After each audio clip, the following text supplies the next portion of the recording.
evening, everyone, and a warm virtual welcome to this edition of TrendsWatch.co Connect. I'm your host, Zainab Yusuf Abdurrahim, and I'm thrilled to have each and every one of you joining us today. In today's episode, we'll be discussing a prevalent issue currently affecting millions of Nigeria. Actually, I would say all Nigerians. Economic trends in Nigeria, addressing the cost of living crisis. And on today's show, we are very excited to host a seasoned entrepreneur, event planner, and project manager, Mrs. Tope Tinubu.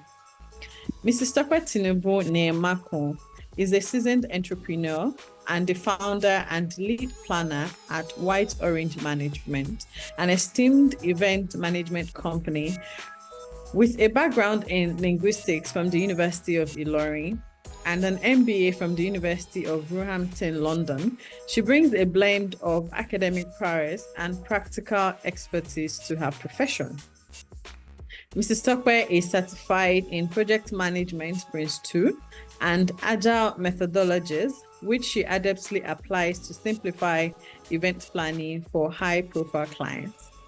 Her career trajectory includes roles at the Lagos Business School, Pan Atlantic University, where she began as a program coordinator before transitioning to international program planning for high net worth individuals and esteemed organizations. Mrs. Tope's diverse skill set encompasses event management, program management, operations, and project management, making her a sought-after speaker at conferences and summits on topics ranging from event management to leadership and entrepreneurship. She is deeply committed to promoting world-class best practices and credible leadership, evident in her role as an author with her ebook, Becoming a Pro Event Planner, Secrets from a Project Manager. Through our engaging social media presence of platforms like Instagram and Facebook, Mrs. Tope shares insight and tips to simplify high-profile event management and has trained aspiring event planners globally. Despite her professional achievement, Mrs. Tope remains grounded in her love for family, balancing her roles as a wife and mother with her passion for excellence in event management. Mrs. Tope Tinubu, welcome to Trends Watch Connect. Thank you very much. Thank you for having me. I'm excited to be here. Thank you for the honor. Today, we'll dive into a pressing issue affecting all Nigerians. We'll be talking about the cost of living crisis. As economic trends in Nigeria continue to fluctuate, households across the nation are grappling with the relentless rise in the prices of essential goods and services. Join us as we explore the root causes of this crisis, its impact on everyday life, and the strategies needed to address and mitigate its effects. Before we go further, if you're yet to subscribe to our channel, please do so by clicking on the subscribe button and do well to click the bell icon too, so that you will not miss other Trends Connect events and other entertaining data stories we will be sharing. Without further ado, ladies and gentlemen, let's embark on this journey together. Welcome again, Mrs. Tope Tinubu, and thank you for joining us. Please shed more light on the topic we're about to discuss today, which is economic trends in Nigeria, the cost of living crisis. Okay, thank you. So you'll be hearing terms like inflation, and I don't want you to be perturbed or taken aback by that term. I'm not an economist, but we're in a country where we feel the heat. We feel the heat of the economic situations around. But interestingly, the whole impact of the rise and fall of the dollar, inflation, is not just unique to Nigeria. It's a global issue. And I was talking to a couple of people days ago, and I was talking about how even in the UK, in the United Kingdom, people who visited 5 years ago will tell you that the United Kingdom of 5 years ago is not the same with the one of today. And a friend in Canada was also telling me how she went to a departmental store that she usually takes things from. She buys, certain goods from, and she found out that they had left Canada. So I want us to understand that it is not entirely unique to Nigeria, but we are Nigerians. So it's Sure. hitting us, and that's why we're talking about it. So you're going to hear terms like, oh, inflation. I just want you to understand that don't see it as an economic forum or fora or, something that is very complex. Just understand that what we simply mean is the fact that the general level of prices for goods and services is rising, and it keeps rising, and we have no control over it. So subsequently, it affects our purchasing power, which is naturally falling. So the person who was a millionaire last week can wake up today and find that he's below that line. True. So it calls for conversations like this. We need to talk about it, whether you're an employer, whether you're an employee, you feel the impact somehow. As an employer, you probably feel the pinch a little more because there are people who are looking up to you for their sources of income. As an employee, the way you feel the impact is the fact that some of us those who are in the employee angle will be saying things like, I'm due for a promotion, I'm due for a salary increment or increase, and it's not coming. It's hard for your employer to bring on a salary increment because many employers are literally just working on that part where they are just sustaining the business. Some are not even making profit anymore. So this is a very timely conversation, and I must commend Trends Watch Connect for bringing this conversation. I know you'll be wondering that, oh, she's an event planner. Yes, I'm an event planner, but I'm an entrepreneur. And I feel the pinch, just like you. My sister feels the pinch. My brother my parents feel the pinch. We all feel the pinch. But beyond talking about the problems, we're going to have the opportunity to also talk about how to manage these realities. So thank you for having me. Thank you, Mrs. Stockwell. So my first question would be, what are the main factors contributing to the current cost of living crisis in Nigeria? You see, the cost of living crisis in Nigeria is actually a big one. Many factors are at play. There's the inflation that I just talked about, making everything expensive, from food to rent. For example, there are people we hear that the inflation rates as at April had moved to about 15.7%. And that shows, that's pretty high, significantly impacting the prices of every good and service. So whether, as I said earlier, whether you're an employer, that's if you're an entrepreneur or an employee, you will feel the impact somehow. And then there's this inconsistent power supply, which is driving up production. Yes. To be honest, at this point, I don't even envy those who are entrepreneurs that have to do with production-based goods. Yes. It's tough. I'm not saying it's not tough for every entrepreneur, but it's particularly tough for them because they literally have to run on fuel, on diesel, and this, what happened a couple of weeks ago, how there was scarcity, generators knocking down, and people still expect good service. They expect optimum service from them, but they have these realities. So you hear some people say things like, you know what, I had 3 outlets, but I've shut down 2. And right now we're only running essential services. So if they had maybe like 5 products, they are only concentrating on the one that is like the flagship product, the one that people know, the one that yields a lot of increase, the one that brought them into limelight, the one that people, need more, the one that is the demand is higher. So these things are there before us. There's the fluctuating exchange rates, which also impacts on imports and exports.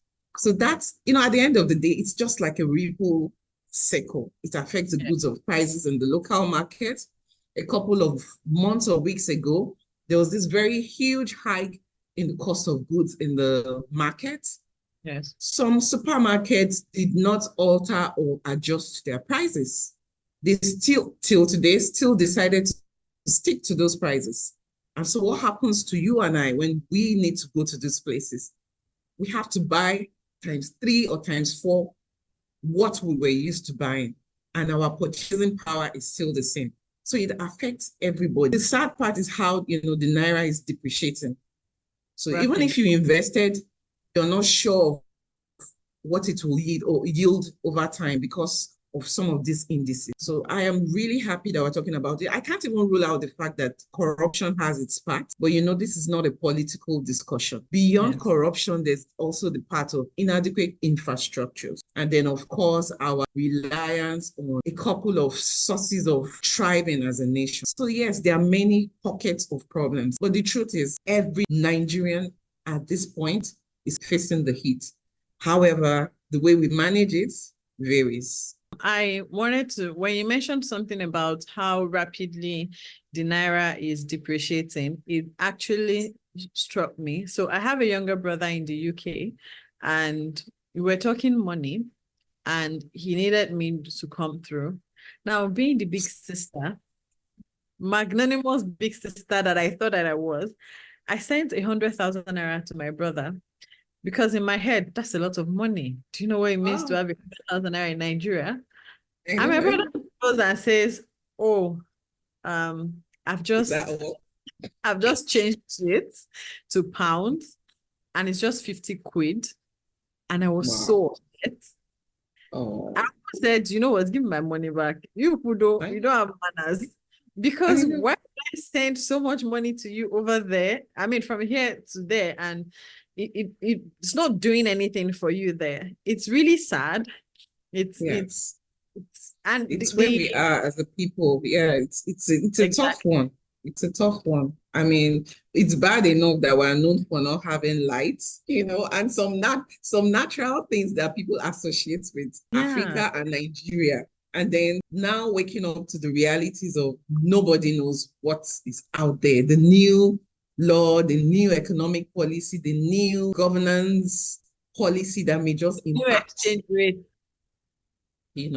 So what role does inflation play in exacerbating the cost of living crisis, and what measures can be taken to mitigate its effects? If you're looking to boost your business brilliance, you're an entrepreneur, or you run a school, have a restaurant, or you're just individuals who like to showcase your story, please feel free to do so via TrendsWatch Weekly Magazine. You can amplify your influence. Visit our website www.trendswatch.co/contact/ to be part of the next big thing. Inflation on its own is like a silent killer because it will just be creeping in on us and eroding the value of our money. Like I said earlier, I am not an economist, but from what I know, having sat on the path of being an employee for many years and also now an employer, we need sound monetary policies that can keep us in check. We need sound and humane monetary policies. Sound, but humane, people-centric. Because it's one thing to come up with indices, those economic terms, the policies, because it will, be good for us on the long run. However, it would be nice that, there's also the side where the average man on the road is taken into cognizance. For instance, the Central Bank of Nigeria can implement tight monetary policies, such as increasing the interest rates to reduce money supply and thereby curbing inflation. I trust that those who are actually skilled at this should be sitting down together, and we look forward to, we have amazing technocrats and specialists in this field. So the hope is that right now there's a form of collaboration and there's a form of brainstorming. We just hope that nobody's folding their arms somewhere and just hoping that it will happen, that, some of these things will be wished away, because they will not be wished away. They didn't happen overnight.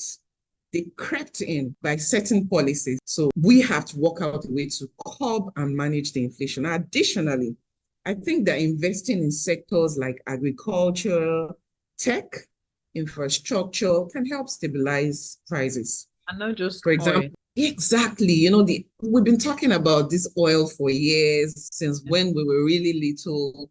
And then people will remind us of how gifted Nigeria is, how gifted Africa is, but yet all the resources are still, many of the resources are still untapped. Now there's agriculture, infrastructure, tech, and I understand that there are even many fields that are not even tapped into. I heard someone talking about how there are some Nigerian states that have some, natural resources that have not been tapped. Yes.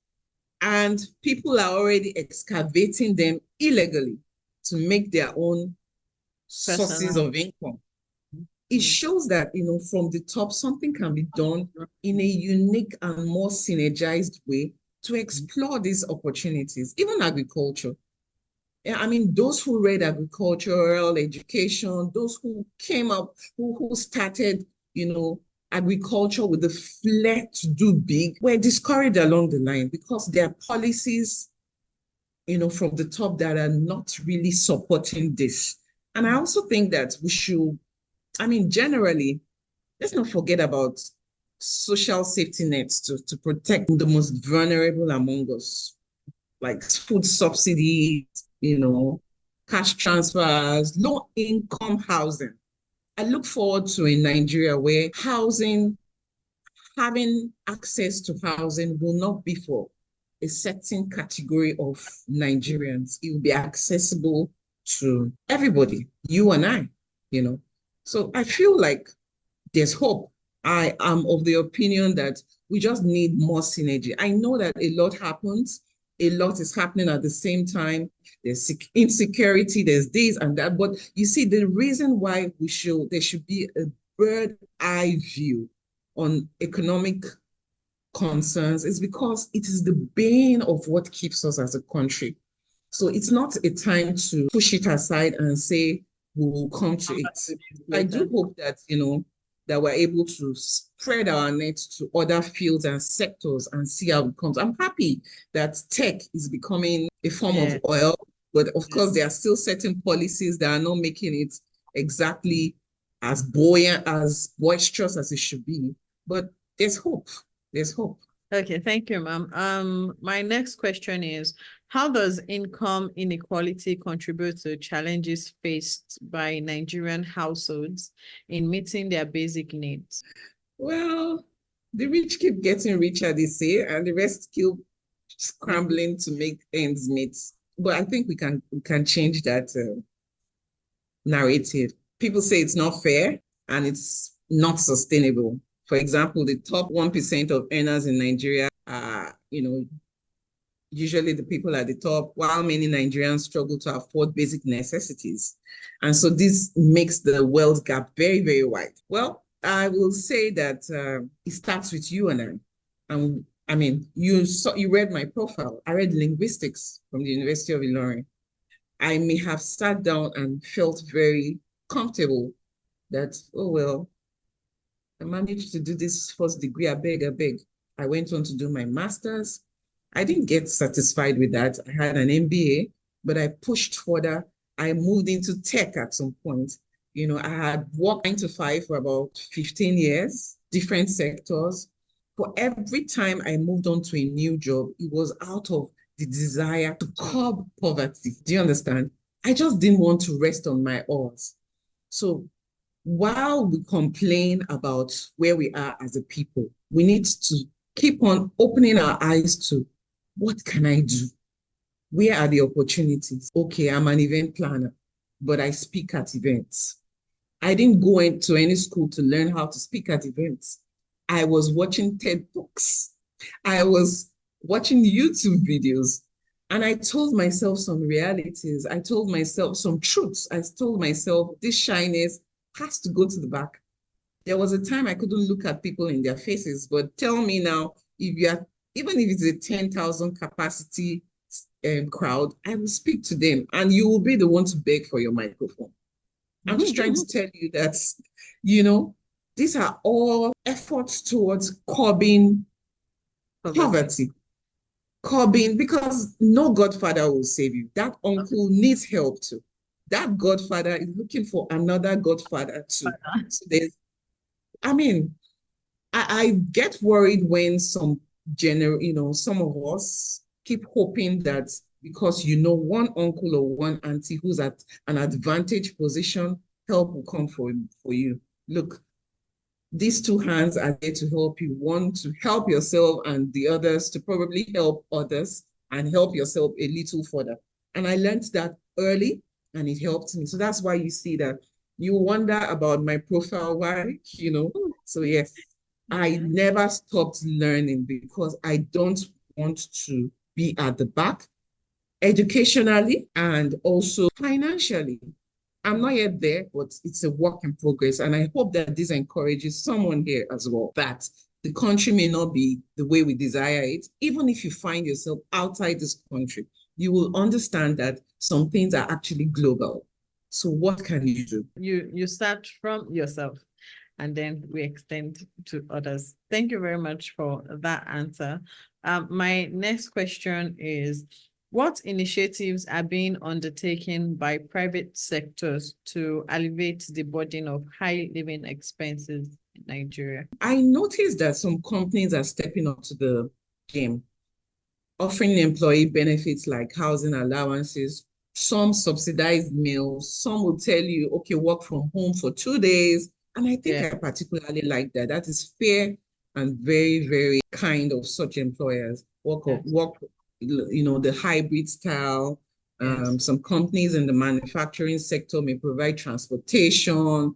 Some do, create not necessarily staff buses, but they create, those kind of cluster. They create a way to allay the pressure financially for some of their staff. Another instance is where, some companies install solar panels for some of their staff to reduce electricity expenses. When you say, okay, you're working for 3 days out of 5 days, and then the person, you notice that 70% of your staff are complaining about the fact that there's no light. And then some of them, thought out a way to support with inverters and solar energy support, and, thereby finding innovative ways to support employees and customers. And I dare add that some very forward-thinking organizations are now rendering mental health support because the average Nigerian is going through a lot. So, there are some who bring therapists, who bring counselors that you can just sit in front of them and rant, just exhale, because it's all part of it. And I've spoken to a couple of HR professionals lately, the ones who are globally focused and have that standard, have this global outlook. A lot of them are, taking it easy, even with the tone, with the way they relate to some of their staff, because they understand that the pressure is everywhere. So if you're toxic to your staff, you have an impact. You have a ripple effect on the productivity on the job. So you see how it revolves around. So I really do hope that other organizations can imbibe some of this. I heard of an organization that created a form of hostel. They found that it was difficult for most of their staff, Gen Zs, to use the term, so they found that many of them are still single. So they were open to cohabiting.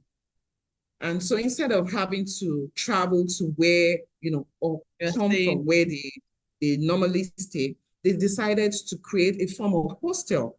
So you have about 4 people in a room, not so small, not a very small room, but it has the major amenities that they'll need. I think it's a little here, a little there, because the truth is, it's hitting everybody. So as an employee, if you find yourself having such employers, who are looking out for ways to support you with however small they try, you should also appreciate them. And so you shouldn't be looking for an opportunity to hop onto the next job. I mean, I'm not against job hopping. That's the best way to grow if you're in the full career sector. But be mindful that you may not enjoy certain luxuries like what you have enjoyed where you have. But overall, there are many organizations that are now imbibing this. And I think it's something that we should applaud and others should even imbibe. They can't outrightly increase salaries, but they're giving things that can support. They drop boxes of water. You can pick a couple of bottles as you go home. It's all adds up. Boxes of noodles, boxes of mini size. There's something that in the economic and digital world now that we call them sachetization. So what it simply means is that before, if this is what you used to buy, this big bottle of maybe Omo or detergents, yes, because of the way your source of income has depleted now, you probably find yourself buying half. So smart brands, you know what they've done? They now make half packages. Thank you. Yeah. They've made micro versions of it. So you see that there's this oil. I don't want to mention the brand. Yeah, that's now inside. Yes. Yes. Interestingly, I even saw Hypo. I saw Hypo sachets, but I worry about the corrosiveness, how it won't pour out and all of that. So everybody's, breaking things to small units. And it's something that employers can also, create. You have a big product, maybe it's 200,000 naira. And I swear that I worked really hard to create this product. So this is how much what about splitting it into mini versions? So that's it. It's a concept that many people are now imbibing, and many brands have latched on it. So it's something that we can also pick on. Because I said, let's not wait for the government to feed us with all the help. They will, if things go as we plan. And while we're waiting for that, these are the most practical ways to help ourselves. That's true. I worked for a lady, an entrepreneur who dealt in skincare. And I remember that when people started complaining that they would want to travel, but they would not like to, carry all the skincare products because it would pour and all of that. The next thing, she brought out mini sets, travel sets. She didn't just do it. So buy that. While she was on a journey. So she actually went into a plane toilet of a plane, and so I'm traveling now, and this is the mini set. So you see how cute it is. And it actually sold out because it now made sense to people like, oh, so I don't have to be looking for a small bottle to pour this thing in. Exactly. The solution lies with us. Yeah, it cuts across. Because I know some homes now where a box of noodles is now a luxury. Yes. So now they'll rather do 12. They'll do a dozen. And I know some homes where they assign it to all the children. So this is your own tool for this week. If you decide you want to take all that's you've exhausted you see, I'm not saying is the ultimate, but you see, your happiness is in your hands at the end of the day. You must just work out a way to make things work for you. We pride ourselves in being one of the happiest people. I hear there was this statistics that Nigerians are one of the happiest people in the world. It's from these small things, how we adapt, how we find ways to just adjust. So it's on us to keep on, putting on that thinking cap. Okay, this may look too expensive. Okay, should I give them a free version and then look for how to pitch for a more subsidized one? Okay, for me, for instance, sponsored ads are very expensive now, and maybe I want to put out a product. Okay, what do I do? And then I have to start researching ways of, going viral without, We just have to find a way. That's it. If not, it will have an impact on us, on our health and our mental state. Now we're talking about, oh, there's no money, there's no money. It will be worse when your health is at jeopardy. It will be worse when your mental state is at jeopardy. Thank you. Thank you, ma'am. So my next question is, and in a way, I feel like you've answered it, but just maybe to buttress what you've earlier said. If you're looking to boost your business brilliance, you're an entrepreneur, or you run a school, have a restaurant, or you're just individuals who like to showcase your story, please feel free to do so via TrendsWatch Weekly magazine. You can amplify your influence. Visit our website www.trendswatch.co/contact/ to be part of the next big thing. How can individuals and households effectively manage their finances in the face of the rising living expenses in Nigeria? Budgeting is key. I talk about it everywhere and anywhere. Budgeting is key. I mean, I tell my fellow event planners practical ways. You see, we are usually the cynosure of everyone's eyes at our event. And I tell them, you don't have to buy a new attire for every event. You see, that attire you bought 2022 December, you use it May 2024. And if you're worried about monitoring people, spirits who are watching, your outfit, just find a way. I'll probably create a name for this concept. Turn your wardrobe like this. Turn your wardrobe. So get creative. And homes, mothers are finding creative ways. I just talked about the noodle style and how all the processed foods, a lot of homes have cut it off because they found that those things are actually very expensive. But interestingly, we really don't need many of those things. So you see all those canned beans, canned this, canned that. People are getting very creative now and are looking for alternatives for each of them. So they are taking off. Exactly. So they're taking off, they look at what's most important. It's prioritization, it's budgeting, and it impacts on our homes, on our personal lives, even with, family members who keep looking for how to receive from you without considering your realities. Yes. It's now a time to find a way to manage them. There are people who will manage. I'm telling anybody I don't have. Exactly. You find a way to answer them. Yeah, I remember a joke that somebody shared that someone usually has a template she sends at certain times of the month, and they found out that about 5 people, she sends same template to them. It's like her own source of livelihood. I imagine. And she has it so templated. So we're doing the math and we're all just laughing that, come on, think about it. So if she gets 10,000 from like 6 people, she already has 60,000 naira. Template too. Exactly. Amazing begging. Common on Instagram.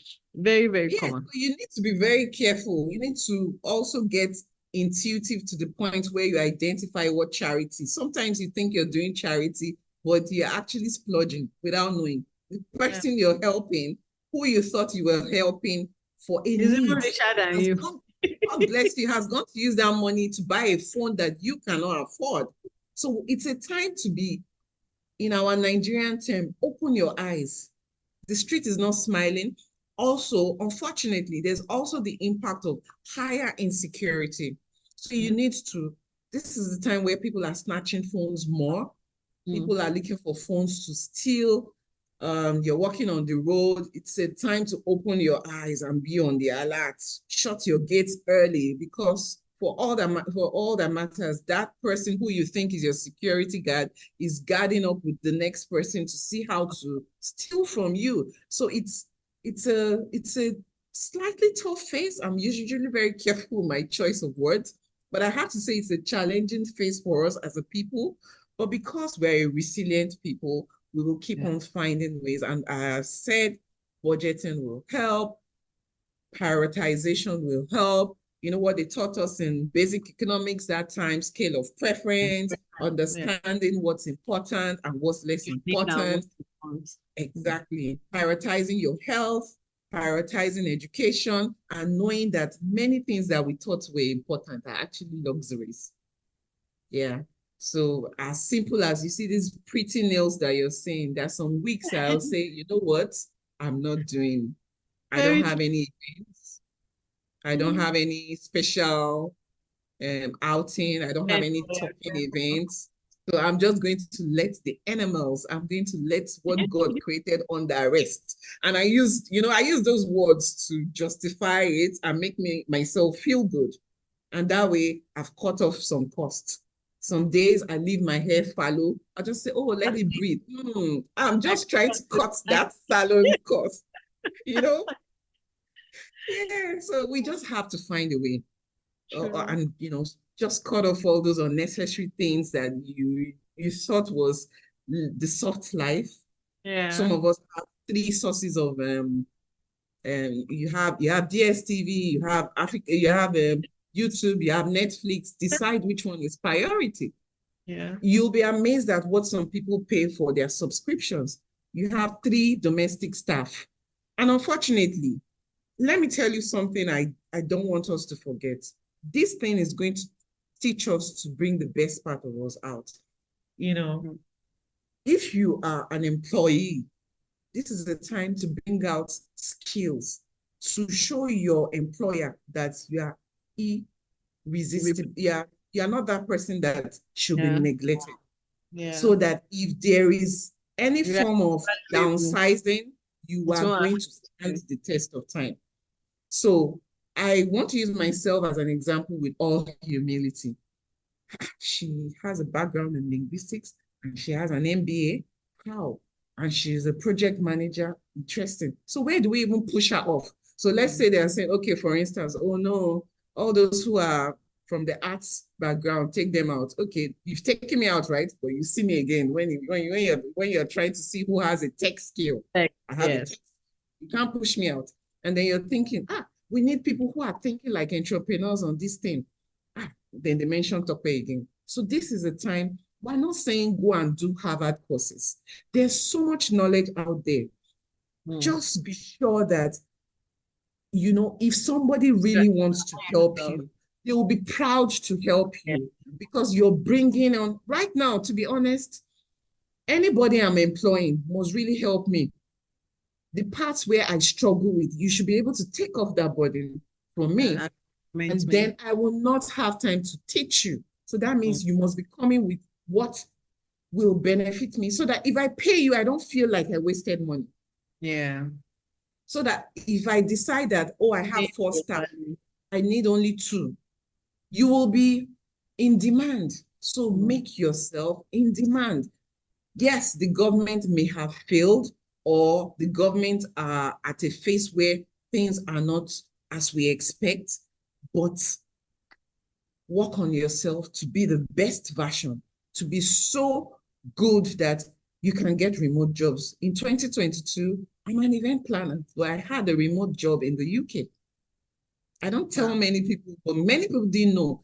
I was able to create good structure for my event planning team, but I was working because COVID had just subsided, and it dawned on me that events will not happen every day. And then I said to myself, hey, people were home for a year, no events.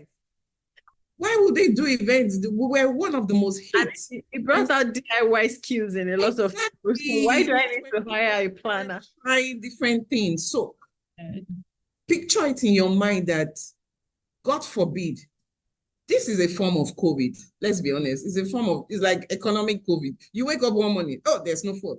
You wake up one morning, oh, there's no diesel. You don't know the next thing that is going to happen. So keep pushing yourself to a point that, okay, maybe I can cook. People will always eat. Let's keep thinking. Let's keep being, better versions of ourselves. And age is not a deterrent, to be honest. Age is not a deterrent. Look inward and think about the things that you like. Even those hobbies can be converted into sources of income. But please, before you jump onto starting a new venture, please test the waters, because this is not a time for experiment. This is not a time to throw money in the air. Of course. Of course. Thank you so much, Ma. I was reading the chat room while you were talking, and Yemisi Peter says she's on makeup strike for now. See, we are playing to my own is hair. I losing my hair 2 weeks ago. I'm just washing up. Teach me. I know. My makeup, my hairdresser called me. Auntie, that hair never do. I said, don't do. I don't get money. Just chill. And the day I wanted to do a makeup, a photo shoot, and I called the makeup artist, and she said 25,000. I said, that's very cheap. You hear what they call here? I said 25,000. I went on YouTube. I learned in 2 days. Now I do my makeup by myself. Join that bandwagon because it's unbelievable. We have to learn and being innovative. So yes, thank you so much, ma'am. You honestly did justice to each and every of the questions that was asked today, and I know that everyone on this call has taken one lesson or the other, and we are not leaving this chat as we came. We're leaving better. You see, let me see that clapping for you. So thank you so much, Mr. Stockwell Tinubu, for coming to our show. Thank you, everyone, for listening, for joining, for contributing. I hope that you enjoyed the show. And please remember to give us a 5-star rating when you see this on our socials. And don't forget to share with your family and friends. So you can also visit our website, www.strengthswatch.co, to learn more about what we do. And the same goes for Instagram, for Twitter, and YouTube. Join us again on Saturday, 25th of May. We do this every fortnight for our next episode of TrendSwatch Connect. This particular episode was produced by Musa Muhammad. The research was done by Azomta Udochukwu. Our executive producer is Sana Kundiri, and I'm your host, Zainab Yusuf Abdurrahim for TrendSwatch Co. If you're looking to boost your business brilliance, you're an entrepreneur, or you run a school, have a restaurant, or you're just individuals who like to showcase your story, please feel free to do so via TrendSwatch Weekly Magazine. You can amplify your influence. Visit our website www.trendswatch.co/contact/ to be part of the next big thing.